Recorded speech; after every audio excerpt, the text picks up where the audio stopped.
Aujourd'hui, on se retrouve à Vesoul où a lieu le procès d'Aval. Donc on est ici depuis dimanche.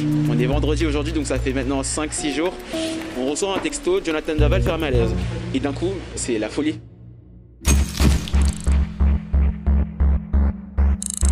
L'affaire Daval, un procès hors champ.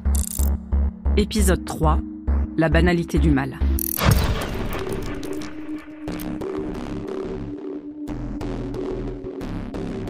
Et d'un coup, je sens plein de journalistes reporters d'images courir vers la deuxième sortie du palais de justice. Et là, je comprends très vite qu'il y a une image à faire. Et pour moi, tout simplement, c'était le fourgon qui partait vers l'hôpital. Je suis le premier à dégainer. On a une autre journaliste reporter d'images qui était un peu plus loin. Donc je sais que c'est à moi de faire cette image-là.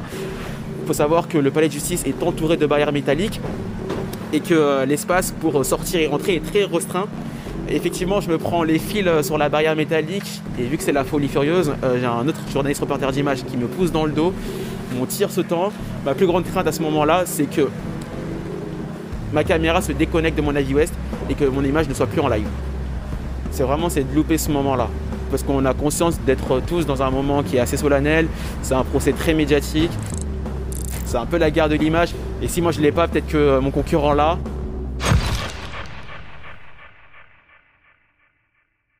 Dans cette guerre de l'image, la pression est à son paroxysme.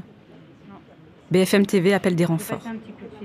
Écoutez bien la réaction de l'autre journaliste quand elle apprend au café. En fait, alors il renvoie deux équipes. Il y a une équipe qui est agréée et une équipe qui va venir en renfort ici. Non, mais c'est abusé, stop, arrêtez. Mais pas de chef de car.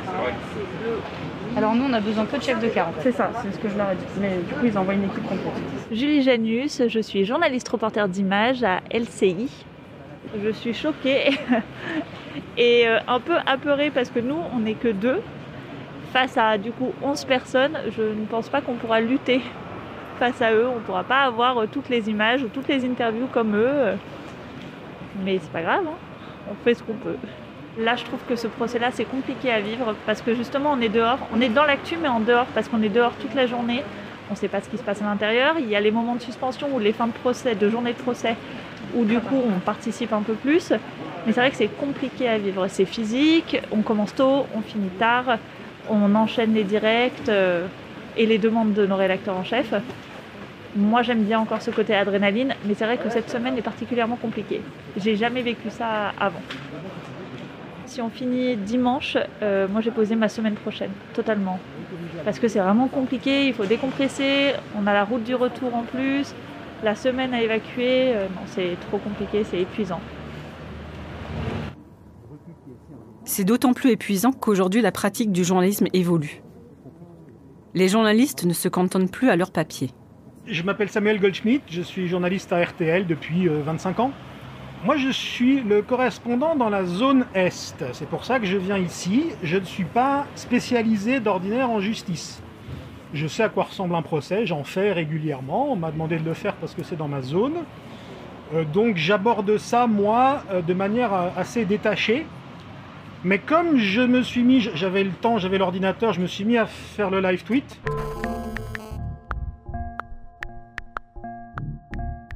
La bruine matinale fait frissonner le banc de brume qui s'accroche encore aux méandres de l'Ognon. Le martin pêcheur de Bussé-l'Étrave cueille la blette dans la Saône. La biche du bois de Favernet s'éclipse dans un taillis. À Vesoul, c'est le 4e jour du procès d'Aval. C'est très bien parce que ça m'oblige à rester concentré et à bien suivre tous les débats. Et du coup, ça me permet aussi, j'espère, de bien le raconter précisément à l'antenne.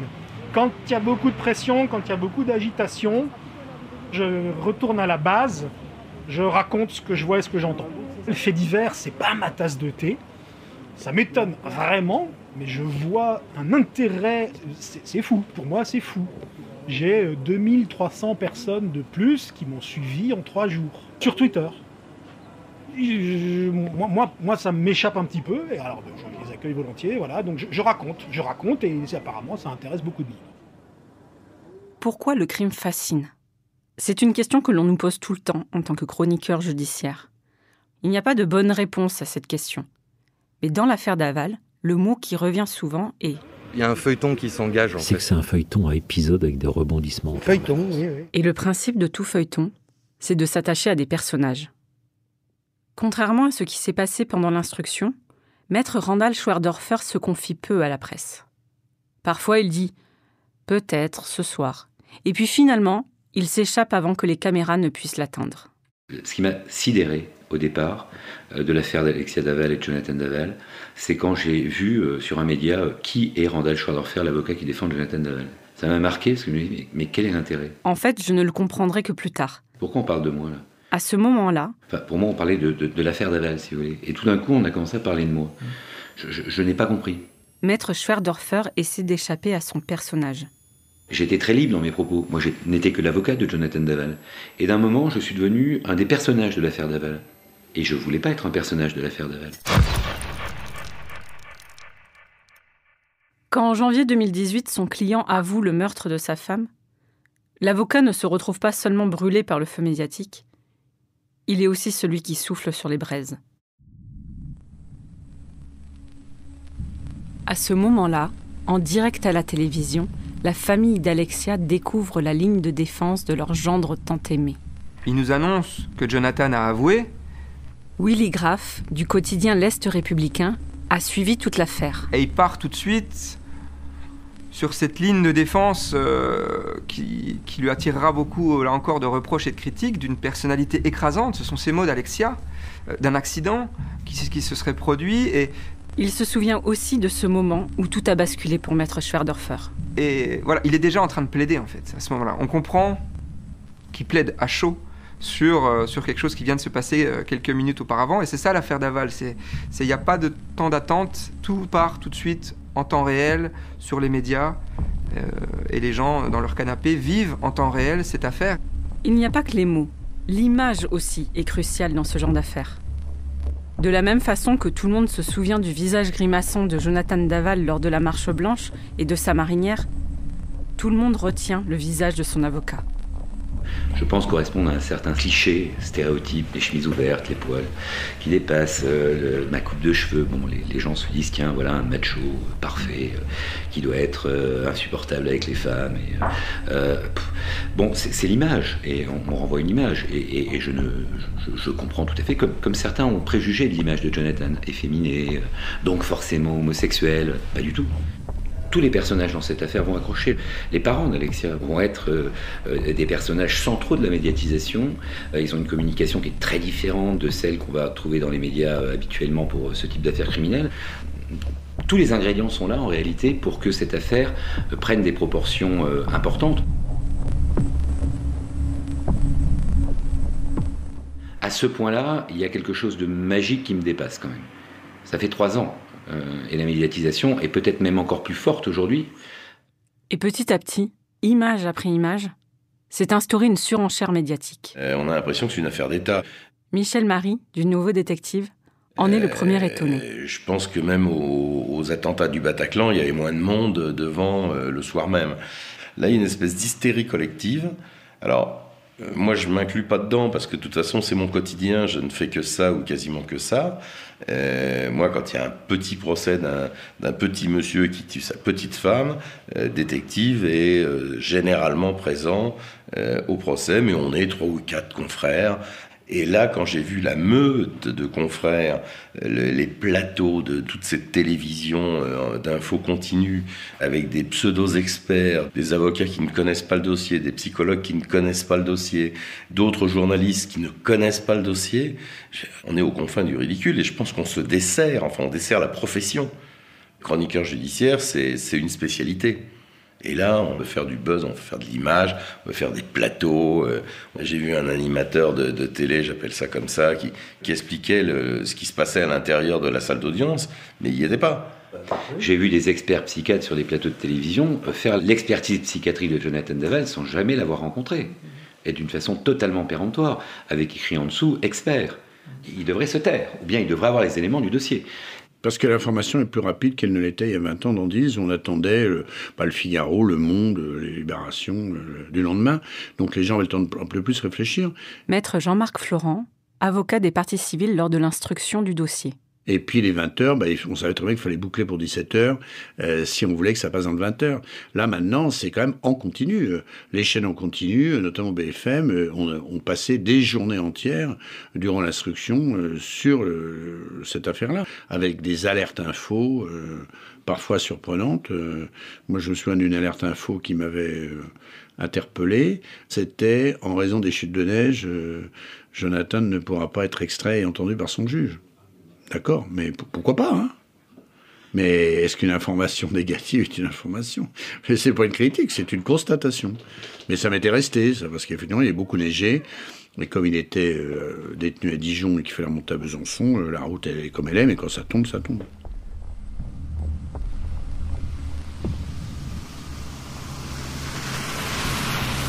La surmédiatisation, ou l'hystérie collective, comme l'appelle Michel Marie, se retourne tôt ou tard contre tous. Le flot d'informations devient tel qu'on n'a plus besoin de connaître la justice, son fonctionnement et ses petites manies pour avoir un avis sur l'affaire. C'est à la fois l'accélération de l'information, je pense aussi la dramatisation parfois de l'information, à tort ou à raison, et c'est ce qui fait aussi que ça passionne l'opinion publique. Nous pouvons la suivre sur les réseaux sociaux, dans les journaux et à la télévision, en simultané. Une même information va se répéter en boucle. Et c'est presque comme si un même événement avait eu lieu plusieurs fois. C'est vrai qu'il devient plus fort, plus scandaleux ou plus tragique. On en a beaucoup discuté à la rédaction, entre confrères, avec nos chefs, sur ce côté immédiat que nous imposait l'affaire Daval. Willy Graff, de l'Est républicain. Être là tout de suite, dès qu'il se passait quelque chose. Et c'est un piège pour nous, journalistes, parce qu'on se doit de vérifier les choses, de donner une certaine perspective à nos lecteurs pour des clés de compréhension, et c'est difficile à faire à chaud. Donc on a été, tout au long du traitement de cette affaire, dans un espèce d'équilibre à trouver entre cette pression et cette attente du public qui voulait savoir tout de suite, et puis nous, qui sommes tenus de faire attention, et on est responsable de ce qu'on écrit ou de ce qu'on dit. Moi, j'ai toujours été tiraillé par ça, et c'était quelque chose, professionnellement, d'assez nouveau et d'assez intense à vivre. Et pourtant, malgré la multiplication des canaux d'information, il y a des sursauts de réflexion, de lucidité. Sommes-nous encore prêts à tout? Qu'en pense Michel Marie? Les temps ont changé. J'ai vécu Grégory à l'époque des faits. C'était absolument n'importe quoi. Les confrères se comportaient comme des voyous, violaient l'intimité des familles en permanence, volaient des photos, poursuivaient les gens dans la rue, même s'ils ne voulaient pas être filmés, ils les filmaient quand même. Ils leur arrachaient leur capuche pour les filmer. Là, on a des gentlemen. On a des gentlemen qui, lorsque madame Untel ou monsieur Untel dit non, je vous remercie, j'ai rien à dire et je veux pas que vous me filmiez, les caméras se détournent, les micros s'en vont. Moi, j'ai pas vu un débordement depuis que je suis arrivé. Ça, on le voit quand même rarement, justement. Hortense Gérard. Cette idée de respecter les gens qui... Journaliste reporter d'images à BFM TV. Qui ne veulent pas parler. En fait, très souvent, tous les jours, on viendra réinsister, parce que si ça se trouve, ça a changé. Martine Henry, la mère de Jonathan Daval, a évité les médias durant toute la durée du procès. Et en fait, là, comme elle a couvert son visage en arrivant, comme on a découvert aussi le fait qu'elle était en fauteuil roulant, moi je ne le savais pas, et bien ça aussi, ça m'a un peu mis une certaine distance avec elle, parce que je me suis dit, elle est particulièrement en état de faiblesse probablement, et puis d'ailleurs elle s'est cachée le visage, donc là je me suis dit, c'est pas le moment d'insister. Et j'ai pris mon temps, et on est allé la voir le soir même, sans caméra. Parce que ça aussi c'est très important, je suis très consciente de ce que ma caméra fait. Et c'est pour ça aussi que la meute a l'air d'être violente et agressive. C'est parce que chaque caméra braquée sur quelqu'un, chaque micro, chaque lumière, c'est agressif en soi. Mais il y a quelqu'un derrière la caméra, sauf que dans la meute, j'existe plus. Je suis plus là, moi, il n'y a que ma caméra.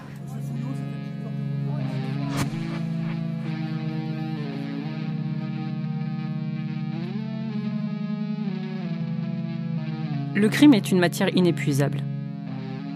Dans cette quête effrénée, comprendre pourquoi les choses sont arrivées, rien ne nous prépare à l'absence de réponse.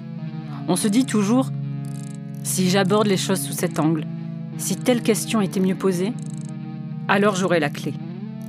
Je saurai pourquoi. À la cour d'assises de Vesoul, Isabelle Fouillot elle-même n'a jamais réussi à obtenir une réponse satisfaisante à sa question « Pourquoi ma fille est morte ?» Je suis déçu par le côté extrêmement plat du personnage, qui est un type sans relief. Enfin, on ne sait même pas d'ailleurs au bout de 5 jours d'audience ce qui s'est véritablement passé. C'est l'avocat général, je crois, qui disait on sait le comment, mais on ne sait pas le pourquoi.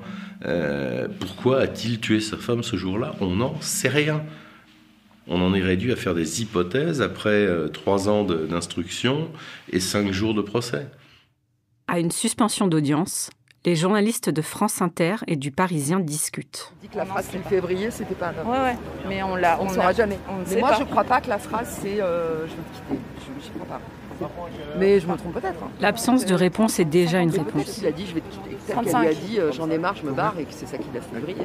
Mais la nature a horreur du vide. Et pour l'opinion publique, cette explication n'est pas forcément suffisante. Il y a un moment, il faut arrêter de croire que les criminels c'est sont sûr rationnels. Que quand elle lui dit quelqu'un de raisonné fait pas ça, mais il n'est pas dans la raison à ce moment-là. Le moment du crime. Enfin, on a tous vécu des assises.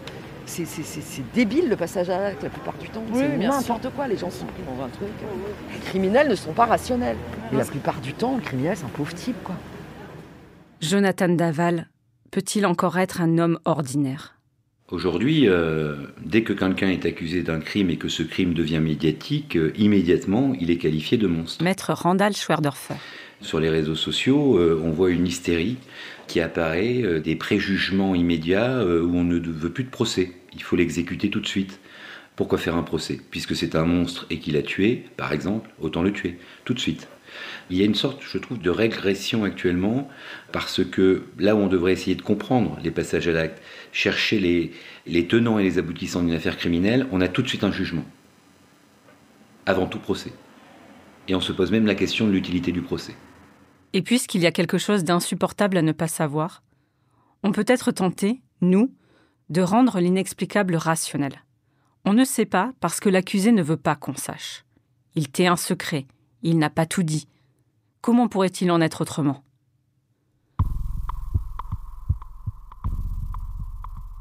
Ainsi, au dernier jour du procès, l'avocat général Emmanuel Dupic requiert la peine maximale, la réclusion criminelle à perpétuité. Ce qui va être plus fatigant ou embêtant, ça va être le verdict. Parce que dans ces procès d'assises, ce qui se passe, c'est que tout le monde plaide. Et une fois que tout le monde a plaidé, le jury se retire pour délibérer. Et bien là, on sait quand ça commence et on ne sait pas quand ça finit.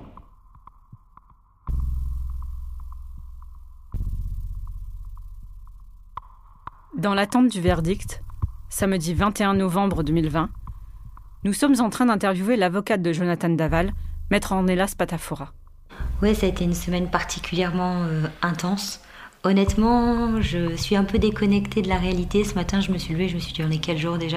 C'est un dossier qu'on suit depuis 3 ans et c'est vrai que ce procès, c'est la concrétisation avec les enjeux qu'on connaît et avec une peine, à savoir le maximum, perpétuité. Donc, on l'a pas vraiment senti venir dans le réquisitoire de monsieur l'avocat général. On n'a pas trop compris comment de telles réquisitions arrivaient. Parce qu'en fait, c'est vrai qu'on s'attendait quand même à un minimum de motivation sur pourquoi on en arrive à solliciter une telle peine. Parce que, voilà, il y a Jonathan Daval, la médiatisation. Désolé les gars, ça vient de tomber. Ah, faut qu'on aille ? Ah oui, c'est pour ça que je me serais pas permis de... Attendez, Martine, mais attends, faut que j'appelle Martine,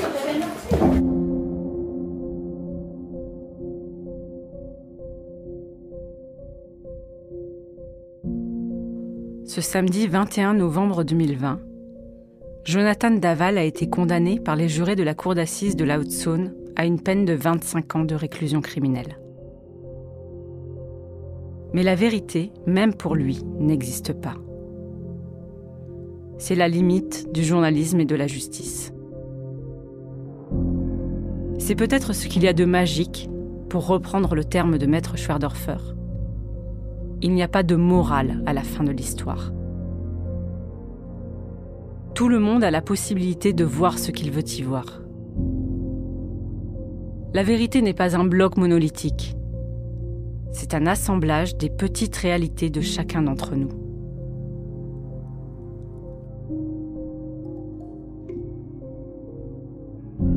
Quand les caméras s'éteignent, enfin, chacun rentre chez soi avec ses propres réponses. Arte Radio. 3 semaines après la fin du procès, une nouvelle disparition fait les gros titres des journaux. Une femme, Delphine Jubilard, a mystérieusement disparu à Cagnac-les-Mines dans le Tarn. Alors, toutes les caméras se sont rallumées. .com